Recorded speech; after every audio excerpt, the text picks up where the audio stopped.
So hi you guys, this video is directed at the ladies that are coming on the Il Dolce Far Niente experience, or I renamed it to the Best of Italy's Hilltop Villages. It's going to be coming soon, May 2nd through the 13th. We ended up adding a day, and so 10 days, it went to 11 days. And then some of the ladies have added on 4 days thereafter. So actually, if we're at 11 plus 4, we're at 15. So right over 2 weeks. Wonderful.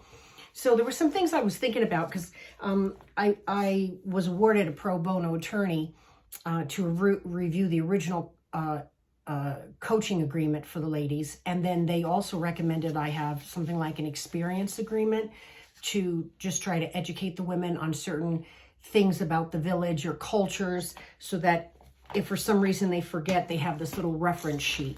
And as I was writing here, I thought, geez, this would be a good video topic. So the word is buongiorno, buongiorno, buon. I don't know what else, buon, I don't know what that rhymes with, but it's buongiorno means good day. Although I say ciao a lot, and a lot of the Italians say ciao, ciao is the wrong greeting. Ciao technically means goodbye, that you're leaving the person. Ciao, you're separating. The more educated Italians, or the Italians that went to the more prestigious types of high schools, you will find them saying salve, S-A-L-V-E, salve, which is hello. Then you know, buonasera. Okay, so once you hit roughly around 2 o'clock, in the afternoon, they're going to switch from buongiorno to buonasera. So as the ladies are walking around, and by chance you start to learn who are the shopkeepers, who are the restaurant keepers, who are the people that are frequenting the same bars, and bars as in cafes sitting outside, you can feel free to smile and just go buongiorno, or ciao is fine. They would be fine with that, even though they'll end up saying salve, or buonasera, which is that's the afternoon. And so for the afternoon, technically in Spoleto, I would say from 2 o'clock to 8 o'clock, I think is buonasera. And then you don't really know through the rest of the evening. You don't say buonanotte, because buonanotte is what you say to the person sleeping in the bed next to you. And so the funny thing is I just say buonanotte, you know, to some of the men as I would be leaving the cafes and having been out socializing. And I'm smiling because they would always have a joke like, oh, geez, we're coming home and going to bed with you, Francesca? Is that why you're telling us buonanotte? Because buonanotte is what you say to the people in the house that are your family, which is good night, which is the final good night before you go to sleep. So you don't want to say buonanotte, and that makes me laugh because I always make that mistake. Depending on some of the people are going to have learned this formal etiquette. My daughter learned this formal etiquette, and so it was drilled in her head from her school on how she has to respond. But because she's American too, she's learned from me to just say hi to everybody and not worry about social classes. Some people actually have money, and I mean a lot of money in the village, and you're not going to know it. And so randomly, there is a snob factor, and the word they go snob, but it's snob. And there's just those who have money, those who don't have money, those who got an education with a prestigious job, and those who don't have an education and maybe don't have a prestigious job, but they're a very staple, important worker in the community. And so don't worry about any of that. Don't take offense if somebody doesn't respond to your buongiorno, salve. You know, it's just a casual thing, but usually the majority of them will respond. So that's a really good thing for you guys to know. And the other thing is I wanted to talk about the hours of business. And I'm going to have this typed up. The attorney will put it in an experience agreement, which just explains some of the ground rules. Since we're going to be dealing with hilltop villages, which is totally different than cities, most non-restaurant businesses open at 9:30 and more likely 10 a.m. in the morning. They will close around 1:30 in the afternoon, and they will then reopen either at 3:30 or 4 in the afternoon and stay open till 8. That period between 1:30 and 3:30 or 1 o'clock and 4 o'clock, they close. They go home and eat lunch. They're with their families. The joke is they make love to their wives. They make love to their neighbors' wives. And that's it's the siesta fiesta afternoon thing. So part of the reason that in the beginning I want the women to buy some produce and put it in your mini fridge is that, let's say you wake up late at night or in the middle of the night or in the afternoon. You take a nap and you wake up and you head out at 2:30. There's a chance all the restaurants are going to be closed because I told you the hours of business for the businesses. Now, cafes will usually stay open all day, and in Spoleto, Cafe di Artisti usually opens around 6:30, and they'll stay open to midnight, except for on the nights where they stay open until 3 o'clock in the morning and play music. And if you live anywhere near the piazza, you are going to hear that and not sleep well.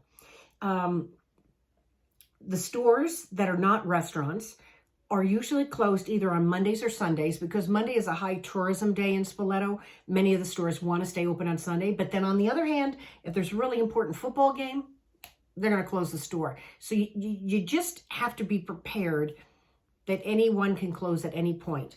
If there is any type of death or emergency in the family or extended family, they will stick a piece of paper that says in lutto, L-U-T-T-O, on the store. Then immediately the whole community sees in lutto and they know somebody died. And it's kind of like an alarm system, and they will probably stay closed a week or 2 weeks because that's what happens after somebody passes. Yeah. So that, if you see in lutto, you know what that is. So restaurants can open at, not restaurants, non-restaurants open 9:30 to 10 a.m., usually 10, close at 1:30, although they could close at 1. They reopen at 3:30 or 4. They're closed for the fiesta afternoon, and then they reopen and they stay open until 8, and then they close again. They're usually open 6 days a week, and I'm looking at my little chart. Cafes are all day. Now let's talk about restaurants, which I have in a different category up here if I were to scroll up and see if I can find that. Restaurants,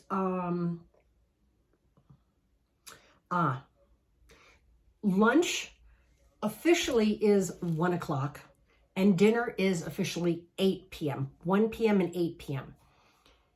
If you show up at a restaurant at 12:30, it's a hit or miss whether they're going to be open. Because keep in mind, they got to get the water boiling, which is a continuous big pot for the pasta. And they have their schedule, and the Italians follow a very clear system. Most restaurants, it's 8 o'clock. It is rare that you will find a restaurant open at 7. I am going to attempt to book the restaurants for 7:30, which is considered on the early side for Italians. And so when possible, because the American women have an earlier, is it biological clock? Maybe that's not right.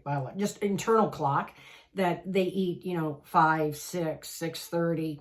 So to push it to 7:30 is a little bit late. Some places do afternoon aperitivo, which is like a happy hour, but their happy hour is not like Americans where you just go in and start slamming the liquor.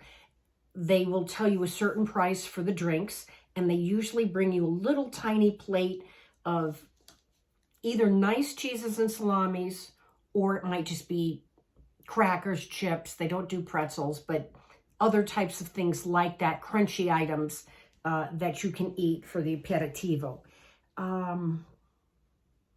Okay.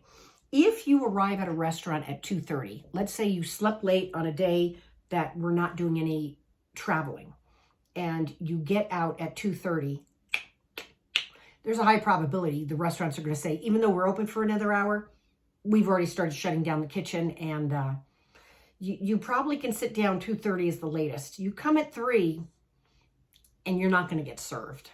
It will be an exception. The Italians typically use cash unless you've got a large party and one person is paying for the entire party. They're not using credit cards. They are using cash. If there's 2 people and you have a full meal, then you could probably do a credit card. They are not going to itemize bills. That is not going to happen because there is the issue of the coperta and there is the issue of the water. Sometimes it can be a big bottle and you all have to share the bottle. Sometimes water, it can be a bottle of wine or a craft of wine, and there's no way for them to divide that up. So they usually do not split tabs, even if you ask them. They'll kind of get their nose bent out of shape. What I'm going to do with the ladies is I'm going to ask the ladies each to give me 3 coins, 3 €1 coins, so a total of 3 euros at lunch and at dinner for every restaurant we go to. I will collect 3 euros from each woman and I will hold on to the change. We're going to have each of you write down to the best of your ability what you ordered at the time you're ordering it. And I can assist if we order a common tagliera in commune all together. I will ask before we order how many people are interested in participating in the tagliera, which is an assortment of cheeses and salamis and prosciutto and sometimes vegetables. It's really delicious. It's just a pre-snack to lunch. And then I will ask them, I have 3 women, I have 4 women, I have 6 women, and then they will make the tagliera appropriately. And I'll say, could you tell me the price of that tagliera? Because you're not always going to find the tagliera written on the menu. So that you'll see that they have it with one set price for one set size, but they adjust the tagliera based on how many people are there.